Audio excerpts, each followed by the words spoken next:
Good morning. My name is Sarah.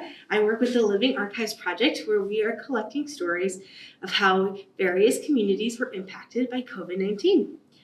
Today is February 13th, 2023, and this week there were 164 reported cases of COVID-19 in Charlotte-Mecklenburg County, which actually shows a 23% decrease over the last 2 weeks. Each subject is wearing a mask today for comfortability. Deja, would you introduce yourself? Hello, my name is Deja. I work for Charlotte Mecklenburg Library. I recently was employed last August of 2022. I'm also a recent graduate. I graduated in 2021 from Winston-Salem State University.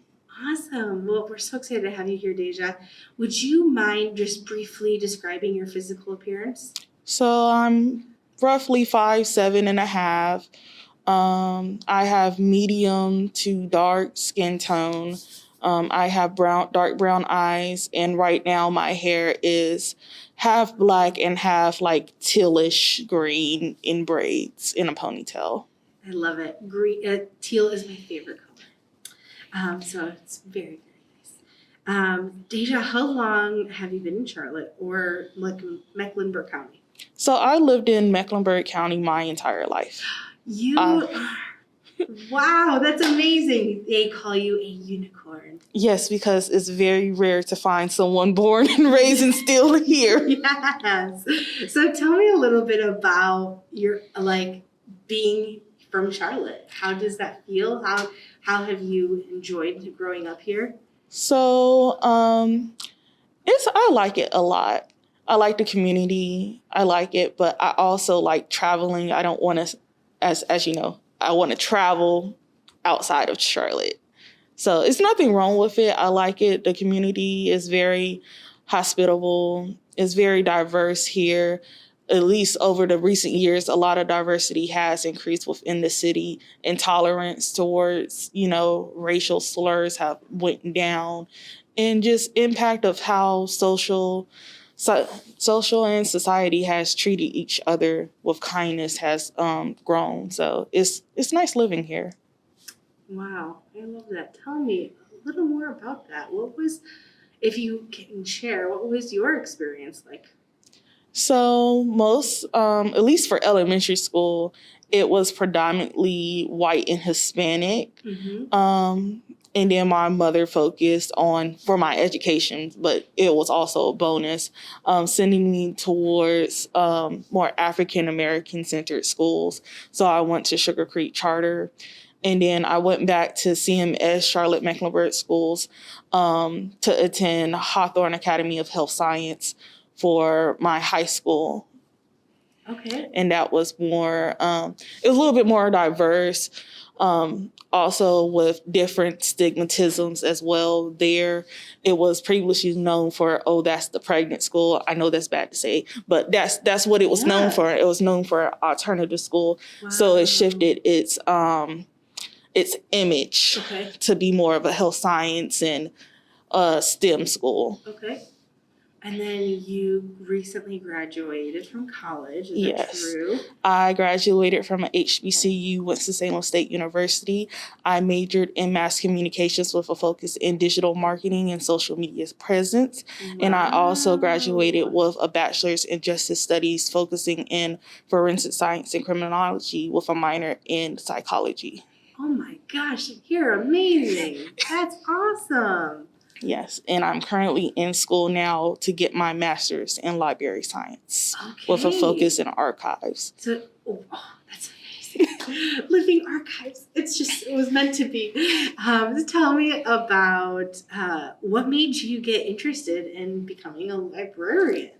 So in college, I was always in the library for personal, school, I was always in there. Yeah. And then even before college, I was always in the library. So my director, Wanda Brown at CG O'Kelly, I was bothering her enough. She said, if you're going to be here, you might as well get paid for it. and I applied and I got it. Luckily, it wasn't a lot of work study students that they needed, so I got hired as a part-timer, not for work study, and it just went from there.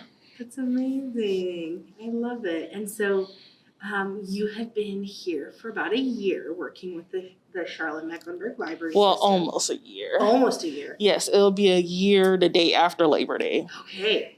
And how has your experience been so far? I love it. I like working for the library. It's a real pillar for the community. You know, you get to help different people out, whether it's for resumes or just helping them just advance their technology literacy skills or just a simple interaction, because, you know, sometimes you just need a simple interaction to have a pleasant day. Yeah. Mm-hmm. I love that so much. Is there any specific population that you want to work with as a librarian? Because I know there's like children and teens and older adults. Is there any group that you want to work with? So right now, I really like working with teens and adults. Kids are nice, but you know, you got to pick your strengths and your weaknesses. And I don't have tolerance. Like, I have patience, but I don't have like a high tolerance to be with kids and constantly happy for them. So, yeah. And you know your boundaries. That's amazing. So tell me a little bit about, I'm assuming, correct me if I'm wrong, you were a student, a full-time student before you started working here? Yes. Okay. So tell me a little bit about that. Because COVID-19 kind of came to Charlotte, Mecklenburg County. Well, I was in Winston when it happened. You were in Winston. I was in Winston and Charlotte. Okay. So just tell me about your experience. So I came to Charlotte back home for spring break. Okay. From Winston. And it was like so good. I was having a great time with my family. I was ready to leave. Yeah. As one says, it's time to go after a little bit is enough. Yeah. And then it happened. But before it happened, I was calling my friend because they had extended spring break an extra week. And we're like, oh, yes, this is great. And they said, oh, you can come back to campus because, you know, people had made travel arrangements and they was planning to be back that day. Yeah. And I was like, well, let's go back to campus and we can just play games and stuff until, you know, school starts. Yeah. And we can just, you know, just have a nice time in our room, in our suite. And then it happened. The day when we was planning to go back, we had already set it up. We said, hey, we're going back. We was going to actually do some of the stuff we said was going to do, which is go see our professors and turn in some stuff. And I was going to work for a couple hours because might as well get paid. No one's really here. Yeah.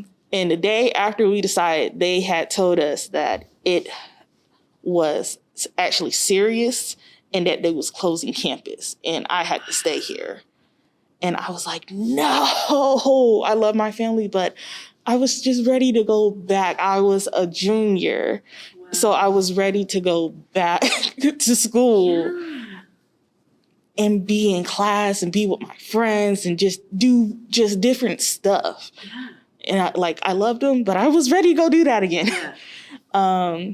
So we was like, well, what is going to happen to our stuff? Because there's a lot of people that have, you know, lives on campus full time. And I was one of them. Mm-hmm.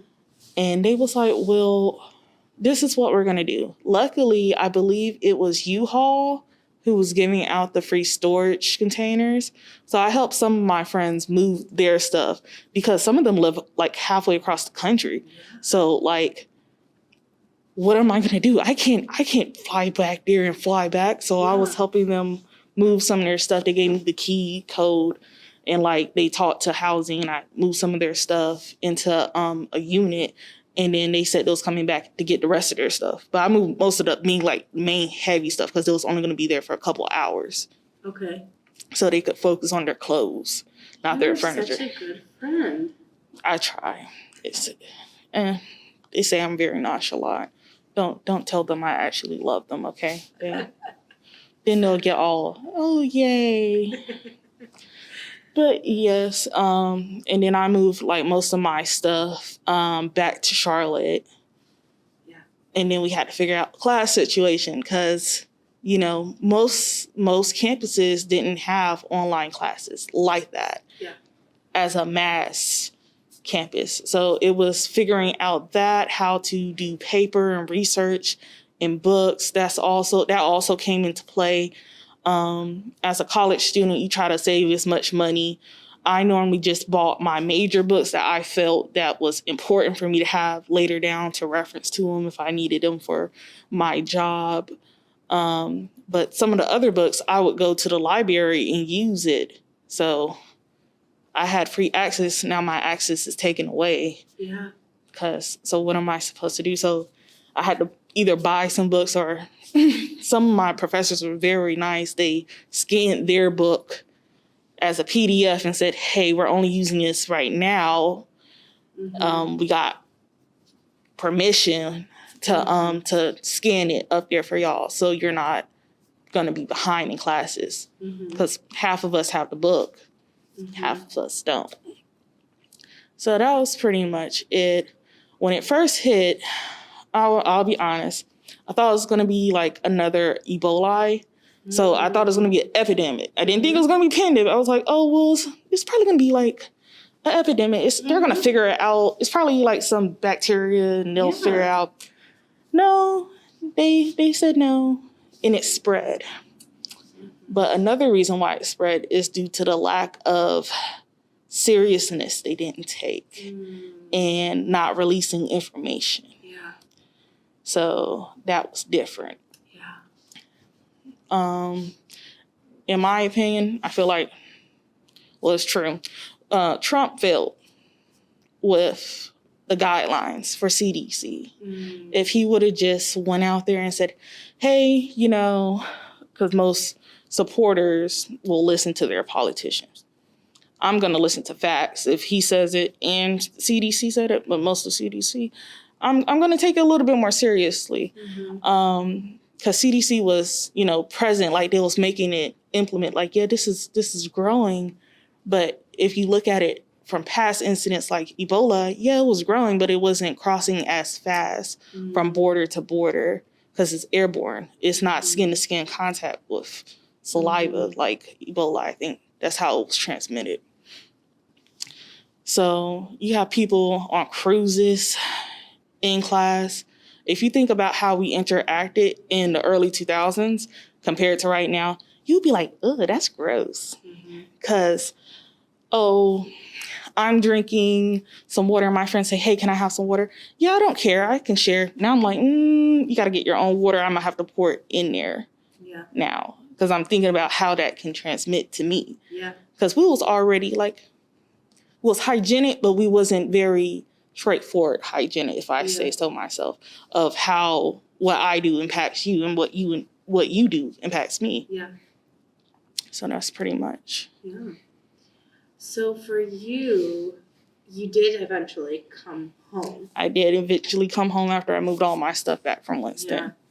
Yeah. And what was that like? Did you have to, you were a junior, did you have to finish out the junior year and senior year at home, or were you able to go back? So junior year, I definitely had to finish out. And that right there impacted my education a little bit. Because one of my classes was Research Methods 1. You have to have the foundations and basics for that to do Research Methods 2. Yeah. I did not have that because I'm more of a visual learner. Okay. So I have to see you do it to understand how it all connects. Okay. And then once I get it, then I have it, and then I can apply it. Yeah. And I was not getting it. And she was like, I can't teach y'all because most of y'all are visual learners. And she would have to like correct us in labs of how to pull data and read data. And she was like, I don't know how to do that. So what she did was she did a research paper, because we already had a research paper. But she was like, I'm not going to focus too much on SPS data. We're going to focus on regular data that y'all, I know you know how to read. And next class, hopefully the professor will go back and show you.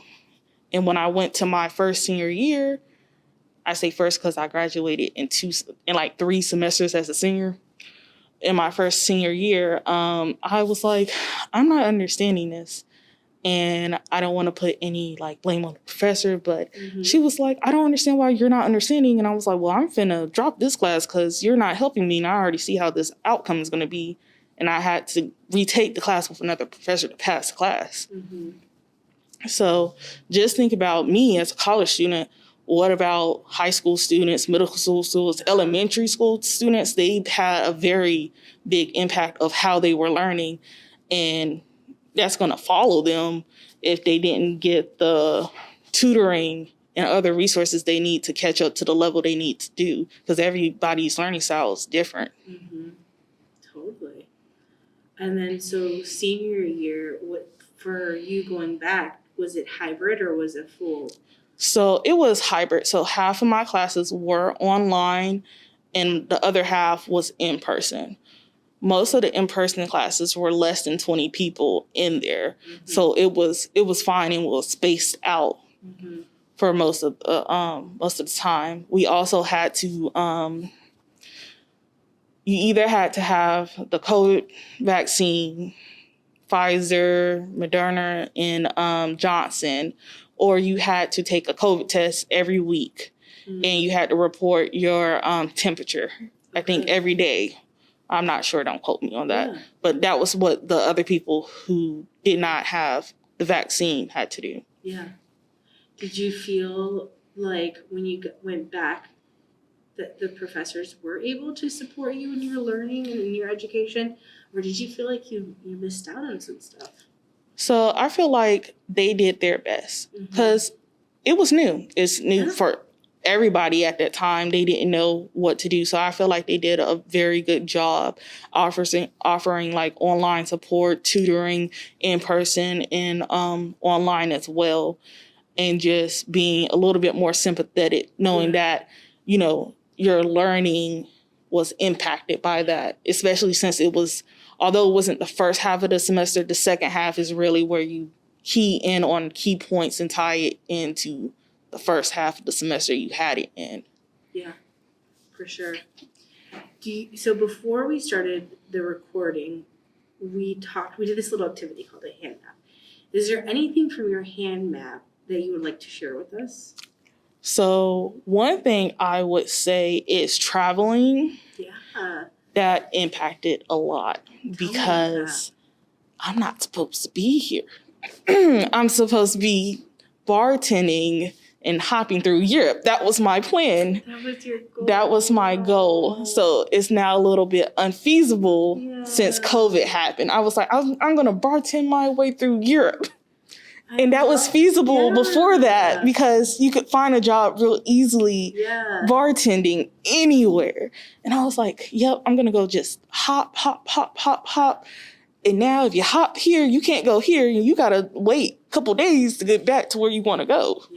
Yeah, so that totally changed your plans. After college plans of traveling. I'm sorry. It's fine. I'll get there eventually.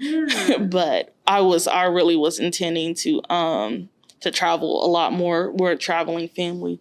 We go both domestic and international as well. And that slowed down a little bit too, as well with my family since COVID hit.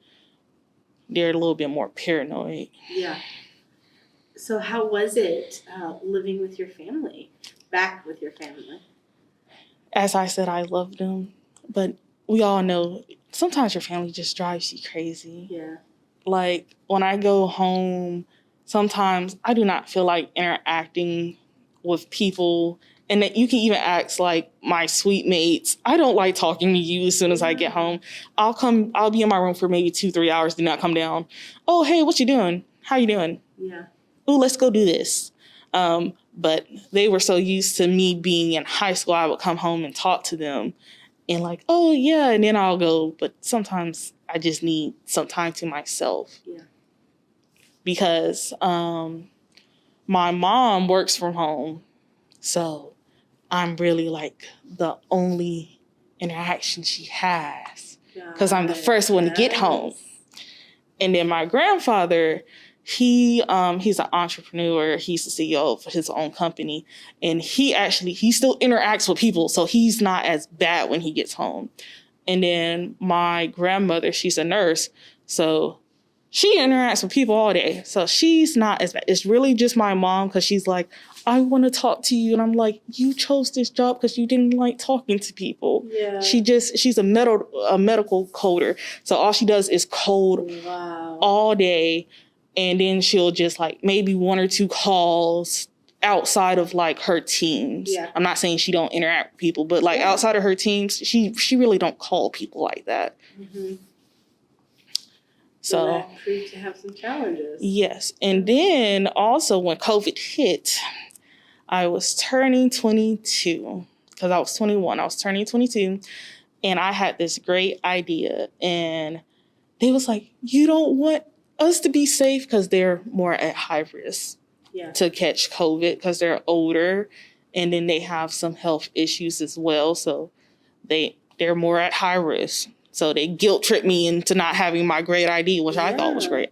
I wanted to have an on-site water balloon fight with my friends. Ooh, that would have been fun. Yes, I said, we're going to meet at this park at this time. I said, have your own water and water gun. And then we're going to have a picnic. Away from each other. We're going to go to Chipotle, and then we're going to picnic. Yeah. She was like, no. I was like, okay, I guess I can stay here. The only thing I will say that was really beneficial regarding my family is, what year was she born? She was born in 2022. Early 2022. No, early 2020. I said 2022. My little cousin, Angel, she's 3 now, but she popped out in February 7th. So her birthday just passed. And she was like the smallest little thing ever.